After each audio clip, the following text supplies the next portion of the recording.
আমার আজকে বয়স 3 মাস। আমি বাইরে ট্রিটমেন্ট নিয়েছি, অনেক ট্রিটমেন্ট নিয়েছি, ব্যথার বড়ি খাইছি অনেক। আজকে 5 দিন ধরে কোনো ব্যথার বড়ি খাই নাই আমি। আসসালামু আলাইকুম, আমি মাসুদ আলম, নরসিংদী মনোহরদী থেকে আসছি। আমি আজকে ট্রিটমেন্ট নিয়েছি 5 দিন।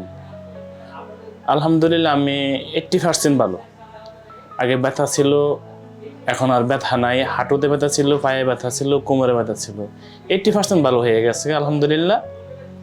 তে এই মেডিকেলের ব্যবহার, ডাক্তারদের ব্যবহার, বাইদের ব্যবহার অনেক ভালো, এবং এই মেডিকেলের যে পরিবেশ খুবই সুন্দর এবং অনেক পরিষ্কার। কথা বলতে গেলে বোঝা যায় মেডিকেল সব দিক দিয়ে ভালো। আমি হাঁটতে পারতাম না, আমি বসতে পারতাম না, নামাজ পড়তে পারতাম না। এখন আলহামদুলিল্লাহ আমি সবে করতে পারি। সব না, একটু হালকা ঝুঁকা কষ্ট হয়ে যায় আর কি। এখন আমি বসতে পারি। আজকে 5 দিনের ট্রিটমেন্টে আমি এখন বসতে পারি, হাঁটতে পারি। হাঁটা আমার খুব কষ্ট ছিল।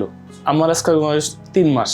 আমি বাইরে ট্রিটমেন্ট নিয়েছি, অনেক ট্রিটমেন্ট নিয়েছি, ব্যথার বড়ি খাইছি অনেক। আজকে 5 দিন ধরে কোনো ব্যথার বড়ি খাই নাই আমি, কোনো ব্যথার বড়ি লাগে না।